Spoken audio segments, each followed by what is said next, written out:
পারুল চল, জিনিসপত্র গোছা, চল দোকানে যেতে হবে, লেটস গো। ওই রাস্তায় দাঁড়িয়ে আবার ওই চপ বিক্রি করবি বাবা? ছেড়ে দেবো কেন? কষ্ট করে দাঁড় করানো ব্যবসা, ব্যবসা বন্ধ করা যাবে না। তুই যা, আমি যাবলাই। মানে যাবি না কেন? যাবলাই মানে যাদের মুখেই মারিতম জগৎ আর মুখে যত রাজ্যের ফুটানির বুলি আর ব্যবসার বেলায় ঢুডু, তাদের সাথে বিজনেস করতে না আমার বই গেছে। এই আমি কখন ফুটানি দিলাম শুনি? ফুটানি লয়, তোর মাথায় কোনো ব্যবসায়িক বুদ্ধি রয়েছে? কোথায় 2 পয়সা ইনকাম করলো কি করলো না, অমনি সেটাকে উড়াইতে ছুটবে। সেই টাকা দিয়ে যে কস্ট মিটাবি, সেটাকে আরো ইনভেস্ট করবি, সেইটা নিয়ে ভাববি, তা তো লয়, বড় শুধু ফুর্তি আর ফুর্তি। এটা কোনো ভালো ব্যবসাদারের লক্ষণ বটে? আচ্ছা হতেই পারে যে তুই প্রথম ব্যবসা করতে এইছিস, তাই অত বুদ্ধি মাথায় খাটছে। তাই জন্য তোর যে বিজনেস পার্টনার রয়েছে তার থেকে বুদ্ধি নে, তাকে জিজ্ঞেস কর কি করবি কি না করবি, পরামর্শ নে তার কাছ থেকে। তার ওটা করতে তো তোর ইগোতে লাগবে। তোর এই গাল ভরা ইগো যদি তোর প্রায়োরিটি হয় না, তাহলে তোর দ্বারা কোনো দিনও ব্যবসা জীবনে হবে না। আমি তোকে বলে দিলাম, তুই লিখে নে। বলছি কি, থাক না বাবা, থাক না, চুপ কর না। সবাই তোকে কন্ট্রোল করতে চাই না রে রায়ন। অনেকে তোর ভালো চায়, তোকে ভালো পরামর্শ দেয়, আইডিয়া দেয়, তোর উন্নতি দেখতে চায় রে। সেটা যদি তুই না বুঝিস, সারাক্ষণ আমার ইন্ডিপেন্ডেন্স, আমি যা চাই আমি তাই করব, এই জেদ দেখা যদি বসে থাকিস না, তুই বসে থাক তোর জেদ নিয়ে। আমি না রিয়েল বিজনেসে ইন্টারেস্টেড। তোর মতো ইগো দেখাবার লিগে, ফুর্তি করবার লিগে আমি বিজনেস করতে চাই না রে। তুই আমার সাথে বিজনেস না করে একা বিজনেস করতে চাস তো? যা যা যা কর গিয়ে। আমার স্ট্যান্ড আপ না থাকলে না তোর একটা চপও বিক্রি হবে না রে। ও পারবে একা ব্যবসা চালাতে? না তুই বলো, পারবে? তুই পারবি? না পাইলে অন্য কিছু ভাববো, অন্য রাস্তা দেখবো কি পারছি না, কি করবো কি না করতে পারি। কিন্তু তোর লেগে পার্টনারশিপ করে না আমি সময় নষ্ট করবো না। ওর থেকে ভালো আমি ওই সময়টাকে আমার লেখাপড়ায় দেবো, তাতে বরং কাজে আসবে। তোর সঙ্গে সময় নষ্ট করবার সময় আমার নাই। আমারও নেই। ব্যাস, তাহলে দরকারও নেই। তাই তোরা তো একে অপরের পরিপূরক, তাই না? তোরা দুজনেই যখন চাইছিস না, তখন আর এই বিজনেসটা করে তো কোনো দরকার নেই। তাছাড়া ওই ছেলেটা তো ওত পেতে বসে আছে না, এখন বাড়ি আর ইউনিভার্সিটি ছাড়া অন্য কোথাও না যাওয়াই ভালো। কোথা থেকে কি বিপদ আসে বলতো? সে তো বিজনেস স্কিল নিয়ে প্রশ্ন তুললি না? ছাড়বো না আমিও না নিজের মতো করে তোর হেল্প ছাড়া, তোর এই ফালতু আইডিয়াগুলো ছাড়া নিজের ব্যবসা দাঁড় করিয়ে দেখাবো, দেখে নিস। যা না যা, তুই ঘটি আর আগে যা। চল চল। পারুল দিদি শোন না, বলছি কি, ওই যা হয়েছে না ভালো হয়েছে বুঝলি, যা হয় ভালোর জন্যই হয় মা। তুই মাথাটা একটু ঠান্ডা কর। আর ওই নিজেদের মতো ঝগড়াঝাটি হয়েছে তো, ও নিজেদের মধ্যেই সব চুকে মুখে যাবে বুঝলি, ও সব ঠিক হয়ে যাবে। মা গো মা, ওসব দোকান করে আর লাভ নেই মা, তুই একটু মাথাটা ঠান্ডা কর। হ্যাঁ সেই তো, ওসব থাক। ওখানে পারুল কত সুন্দর সুন্দর দারুণ দারুণ চপ ভাজতো, আর আমরা এখানে দাদুর ভয়ে একটা চপ টেস্ট করতে পারলাম। এই পারুল, তুমি বরঞ্চ এক কাজ করো, আমাদের সবার জন্য ফাটাফাটি চপ বানাও, আমরা সবাই জমিয়ে খাবো। আমরা না হয় সবাই চপ খাবো, কিন্তু দাদু কি খাবে? দাদু তো ওর ওপর খুব রেগে আছে, ও রাতে খেলে হয়। কেন খাবে না কেন? হ্যাঁ খাবে না কেন? পারুল দিদি তুই কিচ্ছু চিন্তা করিস না মা, আমি দাদুর সঙ্গে কথা বলবো মা।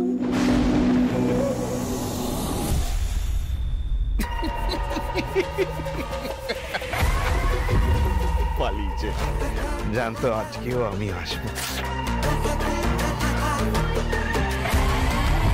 গুড মুভ রায়ন, গিয়ে ভালোই করেছিস।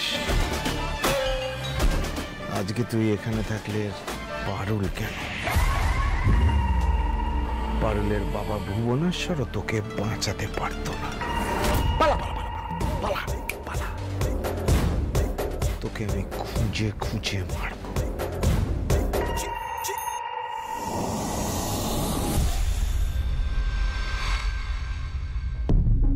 এখনো মেলা বস্তায় সিমেন্ট ভরা বাকি, সব লরিগুলো যেন পুরো ভর্তি করে লোড হয় দেখিস। আজ রাতে চালানগুলো মিলায়ে গাড়িগুলো ছাড়িস। এই শোন, মেশিন লুট টাইতে না পারলে আমায় ফোন দিস। আবার কার ফোন? হ্যাঁ ম্যাডাম বলেন। আমাদের সাপ্লাইয়ের কি আপডেট? ঝাকাস, আজ রাতে 8টা লরি লোড হবে ম্যাডাম। সব ঠিক আছে বটে এদিকে। ও রিয়েলি? সব ঠিক আছে কিনা সেটা তুমি ডিসাইড করবে, কোম্পানির মালিকটাকে। কেন আপনি? শোনো, লাস্ট ইয়ারের সঙ্গে এই ইয়ারের সেলস রিপোর্টটাকে তুমি ট্যালি করে দেখেছো? এখনো অবধি আমরা 15 লাখ টাকা লস করেছি, বুঝতে পেরেছো? Not a matter of joke. এই ইয়ারের শেষ অবধি তোমাকে যে টার্গেটটা আমি দিয়েছি সেটা যদি ফুলফিল করতে না পারো তাহলে আমি কিন্তু তোমাকে ছাড়বো না, ওকে? এতগুলো টাকা দিয়ে এমনি এমনি তোমাকে পুষিনি আমি। কাজ তো চলছে ম্যাডাম। না চলছে না, এটাকে চলা বলে না। এতগুলো টাকা ইনভেস্ট করে আমি যদি দিনের পর দিন লসই দেখি তাহলে what is the point continuing this business? কোনো মানে হয় না। আমার ইনভেস্টেড টাকার লাভ আমি দেখতে চাই, তার জন্য প্রোডাকশন বাড়াতে হবে। সো প্রোডাকশন বাড়াও। ম্যাডাম, এর থেকে বেশি প্রোডাকশন করার ক্ষমতা এই ফ্যাক্টরির মেশিনগুলো লাই ম্যাডাম। সে কবে কার মেশিন, একে তো কোনো মেনটেনেন্স লাই, চলছে এই অনেক। এর থেকে যদি আরো প্রোডাকশন বাড়ায় সেই লোড এই মেশিনগুলো নিতে পারবে লাই ম্যাডাম। ম্যাডাম, 3খানা গায়ের মাঝখানে 1খানা ফ্যাক্টরি, তো 1খানা অ্যাক্সিডেন্ট হলে বটে 3খানা গায়ে একসাথে অনেক বড় ক্ষতি হয়ে যাবে ম্যাডাম। ক্ষতি হলে হবে, তাতে আমি কি করব? আর এমনিতেও অ্যাক্সিডেন্ট হলে গ্রামে 2-4টে লোক মারাই যাবে, এর থেকে বেশি আর কি হবে? শোনো, আমি আমার বিজনেসটা প্রপারলি রান করতে চাই, তোমাকে যা বলেছি ঠিক ততটুকুই তোমাকে করতে হবে। আর যদি না পারো তাহলে ক্লিয়ারলি বলে দাও। এই একই মেশিন দিয়ে কি করে সাপ্লাই বাড়াতে হয়, কাকে দিয়ে বাড়াতে হয় সেটা আমার খুব ভালো মতো জানা আছে। আমি অন্য লোক দেখে নেব। আরে ম্যাডাম, এটা কি বলছেন? ঠিক আছে ম্যাডাম, আমি প্রোডাকশন বাড়ানোর ব্যবস্থা করি, ছাড়ছি। ডিসকাস্টিং। রমে লোভ, এবার তো খবর আছে। মনে হচ্ছে এটা পড়ার সময় চলে আসছে। সত্যি তোমাকে দেখে শিখতে হয় গো, কিভাবে একটা পরিবারকে বেঁধে রাখতে হয়, ধরে রাখতে হয়। নরমে গরমে কিরকম শাসন করে দেখালে তুমি। আবার দেখো না, যেমন তুমি শাসন করেছো তেমন তো আবার তুমি ওদের বাড়িতে ফিরে আসবার অনুমতিও দিয়েছো। হ্যাঁ, আমি দিব্যি দিয়েছিলাম বটে, কিন্তু তুমি যদি মনে মনে না চাইতে ওরা বাড়িতে ফিরে আসুক, তাহলে কি আমার দিব্যিতে টলবার মানুষ তুমি? হ্যাঁ, খনিটা না করে যেটা বলতে এসছে সেটা ছেড়ে কাছে সরো। শোনো না, শোনো না, আমি বলি কি, যা হওয়ার হয়ে গেছে। রাগের মাথায় তুমিও 2-4 কথা বলেছো, পারুল দিদিও হয়তো তখন চুপ করে থাকতে পারেনি। তাহলে দেখো, ওরা তো বাড়িতে ফিরে এসেছে, তাই না? হ্যাঁ, ফিরে আসবার জন্য পারুল দিদি তো দাদু ভাইকে বলেছে। পারুল দিদি যদি না বলতো তাহলে কি দাদু ভাই ফিরতো? তুমি বলো তো, তুমি তো তাই চেয়েছিলে, বলো। তাহলে কেন এমন ব্যবহার ওদের সঙ্গে করছো বলো তো? হ্যাঁ, এক বাড়িতে থেকে তুমি ওর সঙ্গে কথা বলছো না। আচ্ছা, ও দুঃখ পাচ্ছে না বলো তো? হ্যাঁ, পাক দুঃখ। ও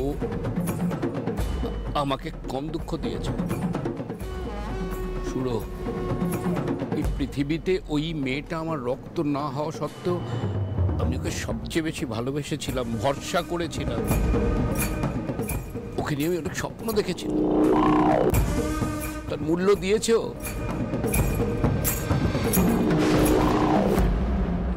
আমার দূরদর্শিতার কথা আর কেউ না বুঝুক। আমি তো ভেবেছিলাম অন্তত পারুল দিদি বুঝবে, সেটাকে সম্মান করবে। কিন্তু সম্মান করেছে বলো তো? ফু দিয়ে উড়িয়ে দিয়েছে।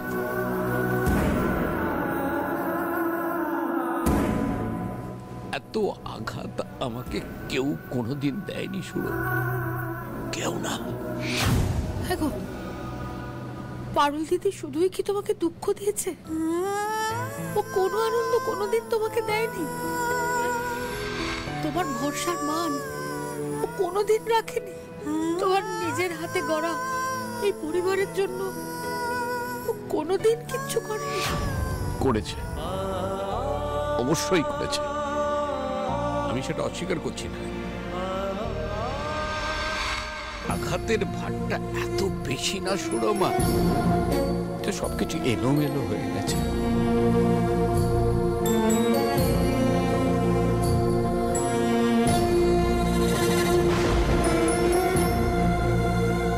ওর পড়ার পড়াশোনার দায়িত্ব যখন আমি নিয়েছি তখন ওকে আমি 2 বছর নিশ্চয়ই পড়াবো। এর চেয়ে আর বেশি কিছু ওকে আমার বলার নেই।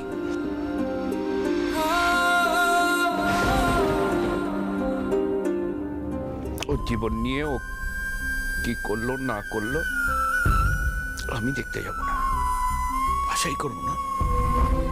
ওর যা ইচ্ছে হয় তাই করুক।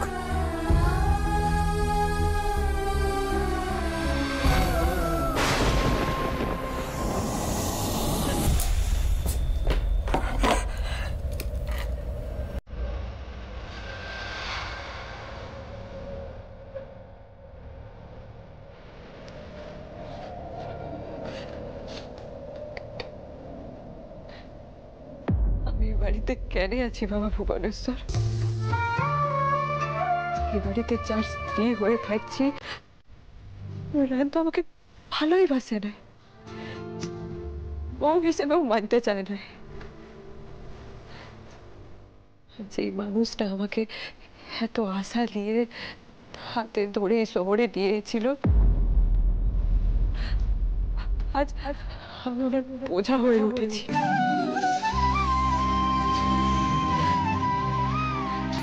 তার আমাকে এখানে নিয়ে আসাটাও ভুল বলে মনে হচ্ছে।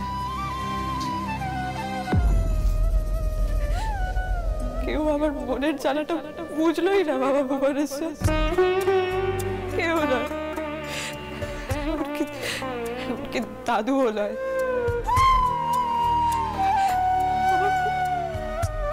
আমার সব ভালোবাসার মানুষেরা আমাকে ত্যাগ দিল, কেউ আমার পাশে দাঁড়ালো না, কেউ একবার লিখেও বুঝলো না যে আমি কোন পরিস্থিতির মধ্যে দিয়ে যাচ্ছি। কেউ বুঝলো না আমি তো চেয়েছিলাম আপনার দেওয়া সংসারটা করতে, কিন্তু ভালোবাসা ছাড়া কি নিয়ে সংসারটা করতাম বলেন তো? সে যে রায়নের হাতে পায়ে ধরে বলতাম, তোর ভবিষ্যৎ বাণীর কথা ভেবে প্লিজ আমায় ভালোবাস, প্লিজ ভালোবাস। এই ঝাঁটাকে এইভাবে পড়ে থাকে যে কবে আপনার ভবিষ্যৎবাণী সত্যি হবে। এটা হয় দাদু, আপনি এটা বুঝতে পারলেন তাই?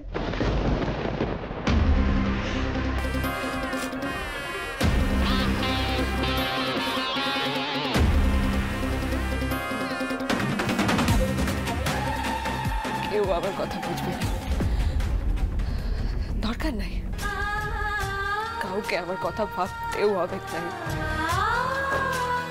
আমি একাই লোক,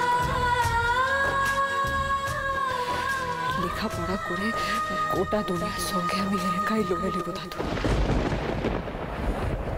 একেবারে একটা নিজের জায়গা তৈরি করব। লেখাপড়া করতে টাকা লাগবে তো, সেটাও আমি একাই জোগাড় করব।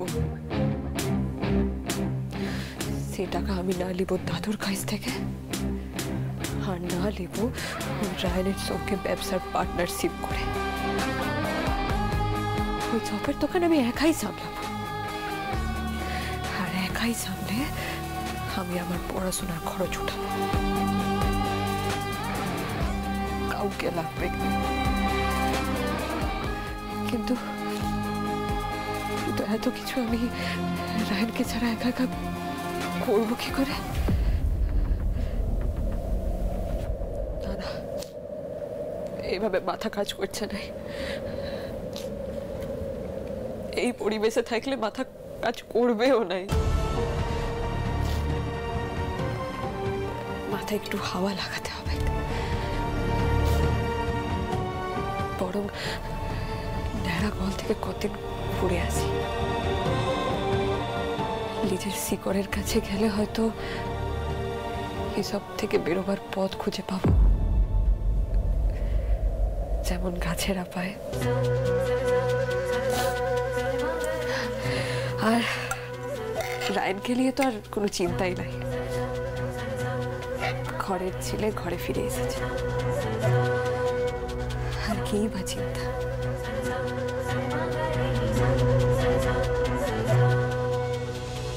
পারুল,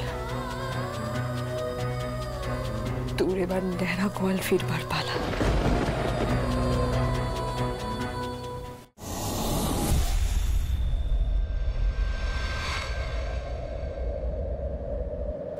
দাদু আসবো?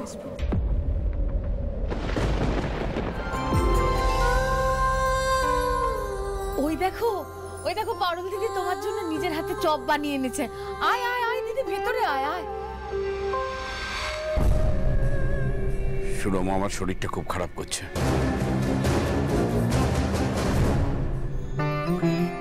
একটা চপ খেলে কিচ্ছু হবে না।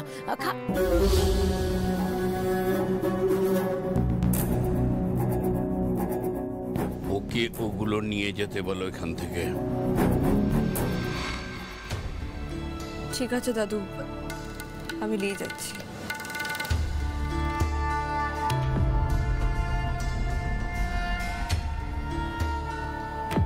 দাদু, আপনার কাছে একটা অনুমতি নেবার ছিল। আমার কাছে? আজকাল দরকার পড়ে এসবের? আচ্ছা, কি বলছে একটু শুনেই দেখো না একবার। ও দিদি ভাই, তুই বল মা, কি দাদুকে বলতে এসেছিলি? বল বল না, দাদু শুনবে, বল তুই বল। দাদু, আসলে ইউনিভার্সিটিতে নতুন সেশন শুরু হয়েছে, তাই কয়েকটা দিন হালকা যাচ্ছে। তাই ভাবছিলাম যদি একটু ন্যাড়াগোয়াল থেকে ঘুরে আসি। তোমার বাড়ি যেতে ইচ্ছে হয়েছে, তুমি যাবে, আমাকে বলছো কেন? ও মা, এই কি কথা? দাদুকে বলবে না তো কাকে বলবে গো? হ্যাঁ, ও পারুল দিদি, তুই কিচ্ছু চিন্তা করিস না মা। দাদু তোকে ন্যাড়াগোয়ালে পৌঁছে দিয়ে আসবার ব্যবস্থা করবে, তুই চিন্তা করিস না।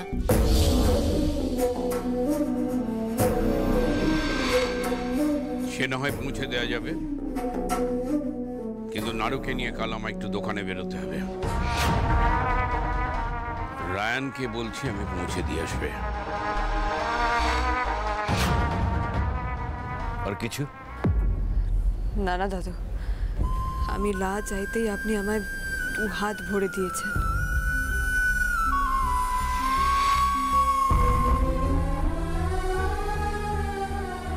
ওর দাম তো আমি আপনাকে দিতে পারি লাই। দুঃখ ছাড়া কি বা দিয়েছি আপনাকে বলেন?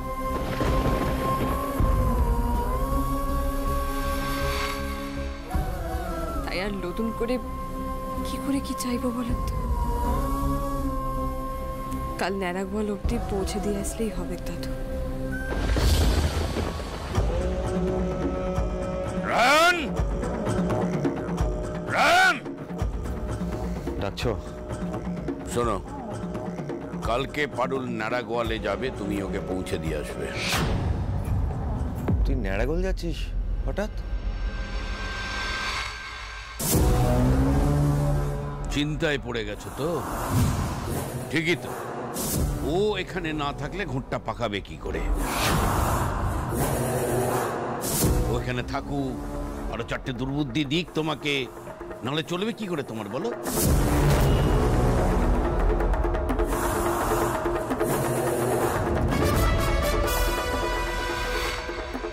না, আমি একদম ঠিক সিদ্ধান্তই নিয়েছি বাবা ভুবনেশ্বর। দাদুর এই ভুল বোঝা আমি এত সহজে মিটাতে পারবোই লাই। আর যত দিন না পারি আমি সসম্মানে এখানে থাকতেও পারবো না। তুমি শুধু ন্যাড়াগোয়াল থেকে ফিরে আসার পর নিজের সম্মান নিয়ে বেঁচে থাকবার একটা পথ দেখিও বাবা ভুবনেশ্বর। নিজের জীবনটাকে যেন গড়ে নিতে পারে তুমি দেখো বাবা ভুবনেশ্বর। শোনো রায়ান, আমি তোমাকে বলেছি পারুলকে কাল ন্যাড়াগোয়ালে দিয়ে আসতে, তুমি দিয়ে আসবে, বাস। কেন, কি বৃত্তান্ত, এত কিছু তোমার না জানলেও চলবে। আর এবার থেকে নিজের বুদ্ধিতে চলা শেখো, বাইরের লোকের দুর্বুদ্ধিতে পড়ে আর নিজের বিপদ দেখে এলো না। আমার যা বলার বলা হয়ে গেছে, আসতে পারো। আসছি দাদু।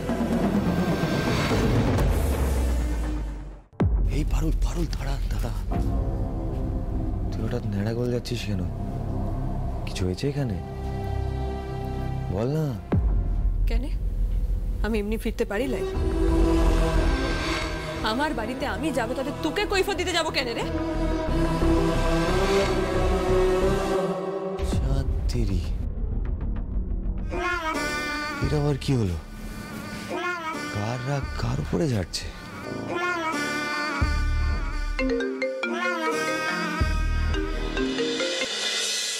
হ্যাঁ দিদি বল। হ্যাঁ গো, তোমাকে শেখাবার মতন সাধ্য বা সাহস কোনোটাই আমার নেই গো। কিন্তু মেয়েটার সঙ্গে এত কঠিন হবার কি কোনো দরকার ছিল গো? হ্যাঁ গো, তোমার কি মায়া দয়া কিছুই নেই গো?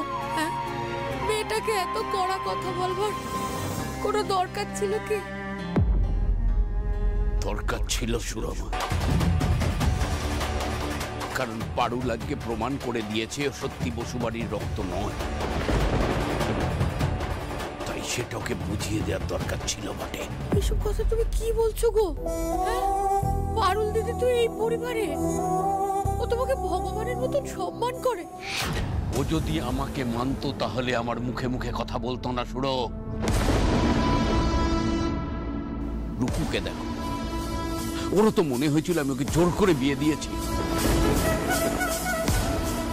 সেও তো প্রতিবাদ করেছিল, কিন্তু তারপরে মেনে নিয়েছিল আমার সিদ্ধান্ত।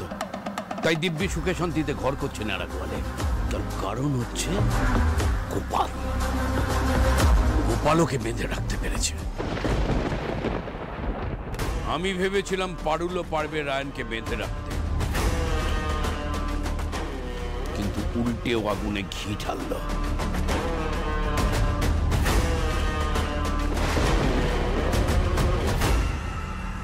কি বলছিস কি দিদি? তুই ক্যালিফোর্নিয়া যাচ্ছিস? তুই এত বড় চাকরি ক্র্যাক করে ফেলেছিস? কংগ্রাচুলেশনস দিদি, কংগ্রাচুলেশনস। থ্যাংক ইউ ভাই। ফাইনালি তোর লাইফ এখন সর্টেড। হ্যাঁ, এটা কিন্তু আমার লাইফের অনেক বড় অ্যাচিভমেন্ট ভাই, কিন্তু সেটা যে এত তাড়াতাড়ি পেয়ে যাবো আমি ভাবতেও পারিনি। Very nice. আচ্ছা শোন না, ওইদিকে কোনো প্রবলেম হয়নি তো?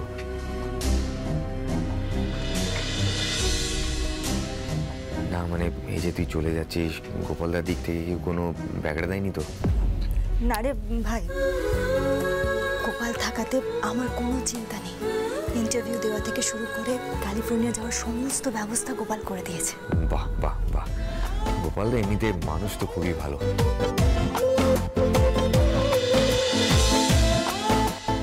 দিদি তুই কিন্তু ফাটিয়ে দিয়েছিস সিরিয়াসলি। দাদুর একেবারে মুখের উপরে আচ্ছা জবাব দিয়েছিস। যখন শুনবে না, খবরদার একদম দাদুকে কিচ্ছু বলবি না। দেখ, দাদু যদি জানতে পারে না যে আমি ক্যালিফোর্নিয়া যাচ্ছি, তাহলে কুরুক্ষেত্র বাঁধিয়ে দেবে, এখানে এসে আমার যাওয়াটাই আটকে দেবে। না না না, ও তো সোজা নাকি? হ্যাঁ, এই লোকটা অনেক বিপ জারি করেছে। আর না, তুই ভয় পাস না, তোর চাপ নেওয়ার কিছু হয়নি, কেউ কিচ্ছু জানতে পারবে না। তোর ফ্লাইট কবে? কাল বিকেলে। এখান থেকে যাওয়ার জন্য গোপাল গাড়ি ভাড়া করে দিয়েছে। আরে বাহ, তুই কি ভালো দিনে খবরটা দিলি বলতো। তুই গোপালদাকে বল গাড়ি ক্যান্সেল করতে। মানে কেন? আরে লাকিলি কালকে পারুলও নারাগোল যাচ্ছে, তো আমি ওকে ছাড়তে যাচ্ছি। কেন রে, কি হয়েছে? আবার কোনো ঝামেলা করেছিস?